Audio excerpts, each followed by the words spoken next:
Hey, friendo, Steve here. And Larson. And coming at you hot and fresh, so fresh, like sourdough loaf, fresh out of whatever, I guess an oven. I think they make it in an oven, That's what you right? bake things in. That's where you bake generally things speaking. in an oven? Okay, well, this is coming out of our sourdough oven, Larson. It's our star rating, so I don't know why I'm on a sourdough kick. I had a cinnamon raisin English muffin this morning. Anyway, That sounds delightful. yeah, I had a whole breakfast sandwich. It was great. Anyways. We're not here to talk about what I ate for breakfast, Larson, although I'm happy to. We're here to talk about star ratings for WrestleMania. Hold on, I feel left out. I didn't share what I had for breakfast. Fine, what'd you have for breakfast? I had 2 banana blueberry pancakes and then 2 wheat English muffins. Whole wheat. Always got to make it about you, don't you? No, that's one you shared. I want to share. Share no way. I want you to share your star ratings this morning, Larson. That's what I want you Likewise, to I'm share. happy to do that. All right, good. Banana pancakes do sound pretty good, I'll be honest with you. Banana blueberry at that. Hey, even better. All right, there you go. All right, let's start off with the first match, night 2. Mitch. Io Sky successfully defending World Women's Championship against Bianca Belair and Rhea Ripley. Steve, what'd you give this one? Ooh, boy. I love this match. I thought it was phenomenal. Love all 3 participants. They not only delivered, they exceeded already high expectations. 5 stars. Yeah, the intensity, the pace was great from opening bell to the very end. Storytelling on point, character work outstanding. It's matches like this why I enjoy watching pro wrestling. 5 stars from me as well. This match was spectacular. Absolutely. All right, next, Sin City Street Fight. Got Drew McIntyre defeating Damian Priest via Claymore against chair to the head. This was a really fun street fight. You know, these matches all kind of fall into a similar pattern. Got at least an extra quarter star bump because of that finish. Because that finish was awesome. Didn't see it coming. I was not expecting that level of violence to finish the match where Priest's head up against the chair and Drew hits him with the Claymore with foot going into head and head going into chair. It was awesome. Another great sell job by Priest at the end there. Can't breathe. I can't breathe. Yeah, I went 3 3/4. I thought this was tons of fun.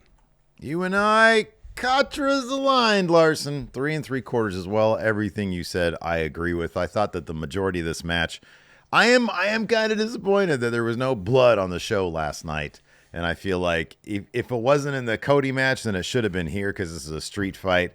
But I felt like everything until the finish, I'm not going to say it was underwhelming, but I do kind of think that it was not as good as what these 2 guys have shown they're capable of. That being said, the finishing move there was so out of nowhere and awesome and out of pocket that, you know, almost it approached 4 stars. Same. If maybe there was a little bit more stank to the rest of the match, it would have gotten to 4. But yeah, 3 3/4 is what I gave it as well. All right, let's talk about the Intercontinental Championship Fatal 4-way match. We got a new Intercontinental Champion, Dominic Mysterio. Steve, I know you're disappointed that Finn didn't win. Finn equals pin. Nonetheless, what did you give this match? This was wildly fun, and in fact, it was the 2nd highest rated match on my card. I give it 4 1/4. Everybody got to do their shit. You got the Judgment Day sub-story going on, and the great crowd reaction for Dominic Mysterio. And in the subsequent hours since WrestleMania, Dom has been on a tear. Every interview thing I've seen him on has been hilarious, talking about Rey Mysterio's mask, having put it on once, and he was trying to stay on his face, and he said, "No mask for me." And he called all luchadors under the masks ugly, which we know factually is incorrect, Larson. There are some good-looking luchadors out there without their masks on. Anyways, Dom Mysterio is great. The crowd loved Dom Mysterio. I gave this 4 1/4 stars. I'm not too far off. I gave it 4 stars. Wildly fun match, as you mentioned. Everybody got their opportunity to showcase what they can do. Really fun stuff. Even the Judgment Day interference I thought was just the right amount. It made sense too. Like, I mean, it's always going to make sense because like they're a crew and they work together. But Carlito specifically adding a little bit more stank to his attacking of Braun Breaker, only to eat another spear, which is now his lot in life, I guess. Seemingly. I thought was really, really clever. Yeah. Really fun match, 4 stars. Let's move on to Randy Orton versus mystery opponent who turned out to be Joe Hendry. The shortest match on the entirety of the Mania card. Did this even exceed 5 minutes? It didn't even exceed 4 minutes. Okay. 3:10 is what it got. So, I'm not going to give this a terribly high star rating, but that does not mean I did not enjoy the hell out of it. There just wasn't kind of much a tough of a match. one, isn't it? Yeah. You know, this is very much match happen territory. It doesn't mean it wasn't wildly entertaining and super fun. But as a wrestling match, there wasn't a lot there. I gave it 2.5 stars, but this is the most enthusiastic 2.5 star rating I'm probably ever going to give a match.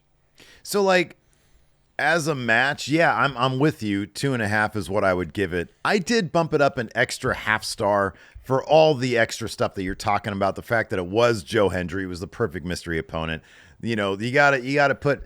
In my opinion, you have to add a little bit more for that entertainment value, for the enthusiasm, for Randy Orton having the most fun out of any of the possible opponents' replacements for Kevin Owens. So I gave it 3 stars. I thought it was the most fun 3 minutes and 10 seconds. And then, of course, the extra stuff at the beginning and the end that you're going to get. So, yeah, really fun stuff. All right, this next match is not going to get a high number, I think, from either of us. I am fascinated to know what you're going to give this, Larson. I've changed it a lot. Yeah, okay. Since it happened. I changed it once. Logan Paul defeating AJ Styles. Oh, you go first on this one. No, we're going to buck the trend, man. You want me to first. go first? I want to know what you gave this. Yeah. So initially, when I wrote my initial star rating down, because that's what I do, I watch the match and I write it down right after because I don't want to forget anything. I want my star rating to be based on my initial reaction to the match. No reflection. None. Typically, I'll go back and think about it. In this case, I did for this and the main event. Now, in a bubble, this match was wrestled fine. I can't think of any instance where you can quibble about the quality of the in-ring work. That being said, it was very uninspired in-ring work. Whoever laid out this match, this seemed like a first draft or something because there wasn't much in the way of excitement, whether it be in terms of athletic moves, story beats. And whoever thought of Logan Paul being endlessly fascinated by holding a drone in his hand is probably Logan's idea. Hey, what if I hold a drone? Because he was so obsessed with that and then preening to the crowd endlessly.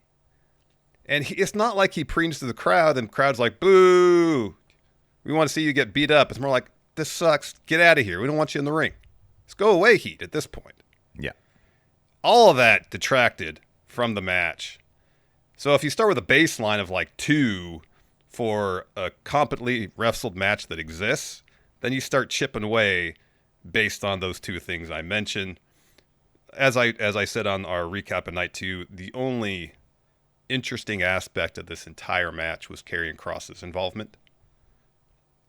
Add to all of that the expectations of AJ Styles.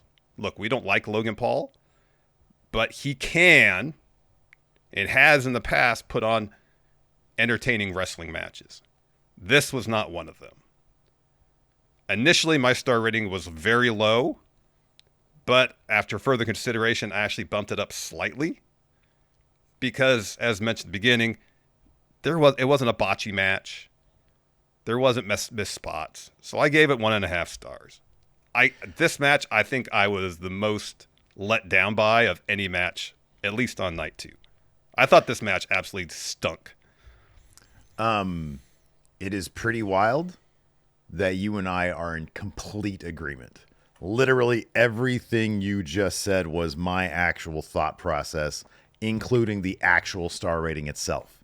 He brings one thing. Well, I hate the guy. He seems like a piece of shit, but at least he could do something fun. And he didn't even do that. Yes, you give it 2 for a competently wrestled match exists. And then you start looking at, well, what are the possibilities of this match? You chip away at that. You add in the silly drone stuff where, for whatever reason, at WrestleMania, instead of Logan Paul doing what he usually does, which is, hey, let me prove everybody wrong about me. Let me prove that I belong here. they leaned into the least interesting aspect of Logan Paul, the character, and that's his influencer stuff. So he's just grabbing the drone and, oh, wow, look at this thing. It flies. And then it goes and it's low resolution camera visuals. Yeah, I gave it the exact same score, 1.5. Very disappointed. Stunk. It was not good. Let's talk about the women's tag team title match. You had Lyra and Becky defeating Liv and Raquel. Steve, you go first this time. I'll go first on this one. And if you'd like, because you did back-to-backs, I'll go back-to-back this one and the next one. Sure. So, yeah, I gave this 3.5 stars. I thought it was a fun match. Disappointed. Again, I feel like if I'm not sitting there distracted by the fact that one of my favorite wrestlers, Bayley, got somehow screwed out of this spot, I might have given it more of a star rating. And in fact, just this morning, I was thinking, why did they do a Bret Hart Hogan thing to a degree where it is Lyra and Bayley that come out there, and at least so that she can have some amount of performance at WrestleMania, similar to how Cross got some performance in at WrestleMania.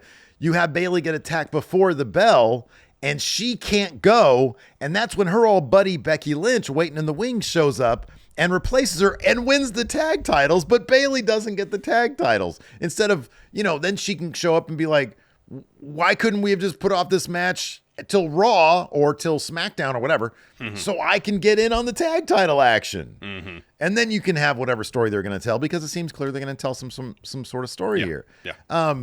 So yeah, I gave it 3.5 because otherwise I thought it was a very well wrestled match. I thought it was fun. And Becky Lynch came back, looked like $1 million.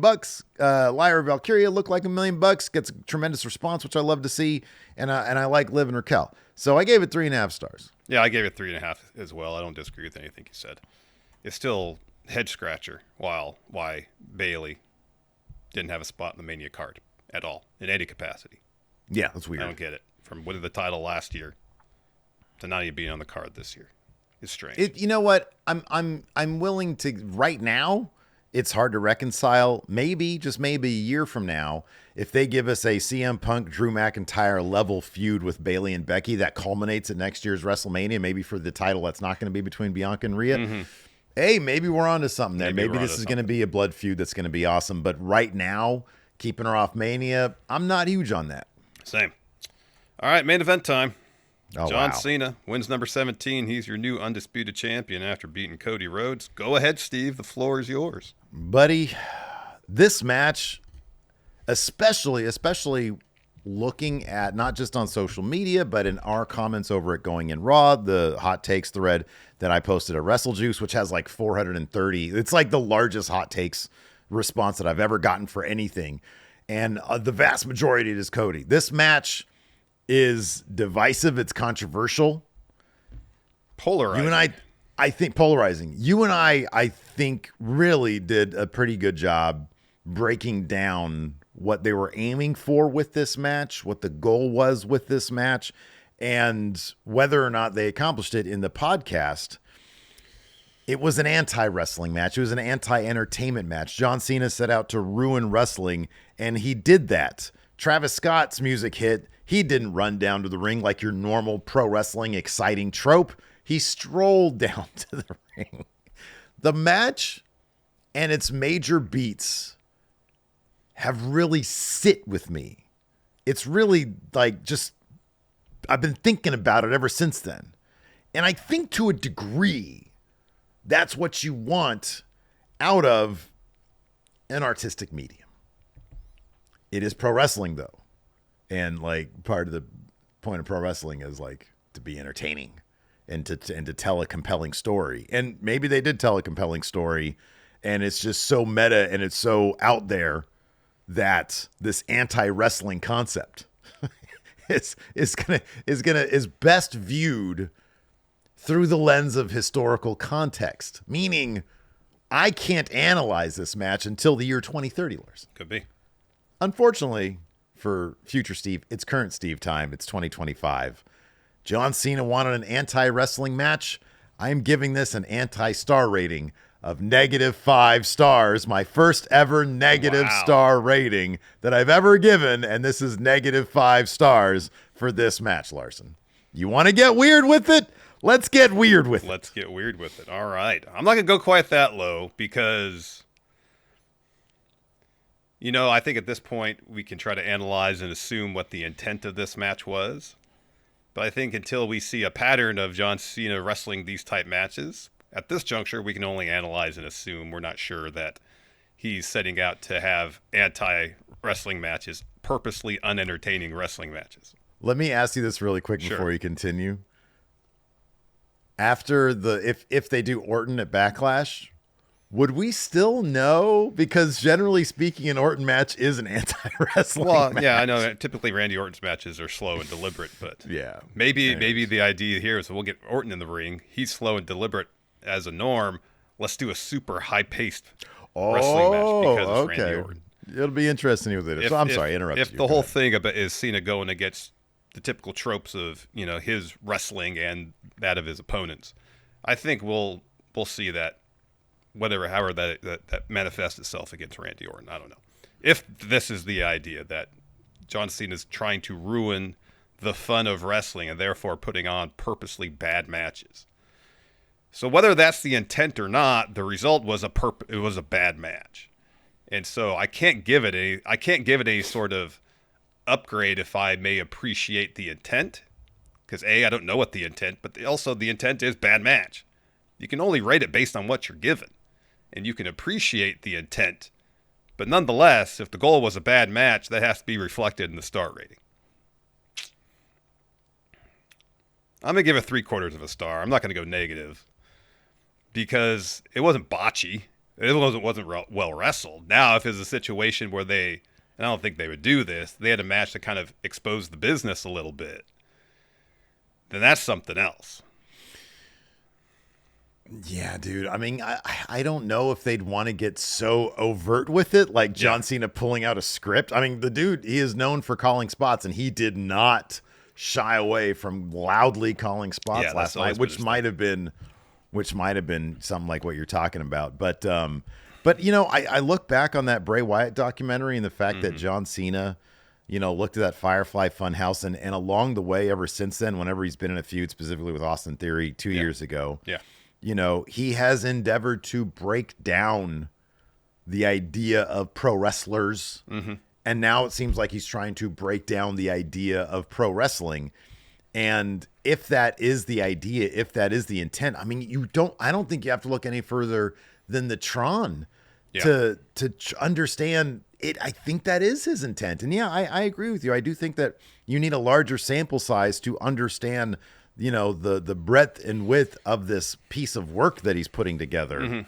But at the end of the day, it might, in retrospect, be a very interesting one. It could be. But I mean, the reason I did, I can appreciate the intent and purposely putting on a bad match is one thing in terms of the actual in-ring aspect. But you think as well that all right, we're going to purposely put on a bad wrestling match, that in theory, since you're not worrying about the moves and the sequences of moves, if you're doing 10 axe handles in a row, there's more opportunity to focus more so on enhancing the story, even in a subtle level. And I understand that John Cena's wrestling a particular way because of his character. It just felt like, all right, I'm going to prove I can wrestle somewhat. And then we get to the story beat at the end where Cody's got an opportunity to use the belt. He doesn't. But beyond that, I felt the match itself from a story point of view was just a little thin. And you can wrestle a purposely bad match, but if you imbue it with some interesting, compelling story stuff that maybe not entertaining but is interesting, all right, I'll give a higher rating for that. At this point, in a lot of ways, this feels like a proof of concept of what maybe we will see going forward with John Cena. Well, one of the reasons why I gave it like a ridiculous star rating itself is because I do think that there's a larger thing at play that John Cena is in his own way. You know what's going to be really interesting 10 years from now when he gets into directing? That shit ain't going to be normal. No. It's not going to be normal. And I think it'll probably be really interesting. Where it fits in the world of pro wrestling, I think it remains to be seen. But if you wanted to give us an anti-wrestling match, I'll give him an anti-star rating, and that's what I did. There you go. Anyways, we want to know what your guys' star ratings are in the comments below. Hit that subscribe button. We'll be back tonight for our Monday Night Raw review right after Monday Night Raw. We don't do these very often when we do a review right after Raw, but it should be an interesting Raw after Mania. Well, so hopefully. be sure. Yeah. Ideally, was last year's good or crap? I forget. I think it was kind of middle of the road. It was 2 years ago. It was crap. 2 years ago was terrible. That was when Vince came in. Yeah. Yeah. So anyways, hopefully you'll join us for all that stuff. Till next time, we'll see you guys around. Goodbye.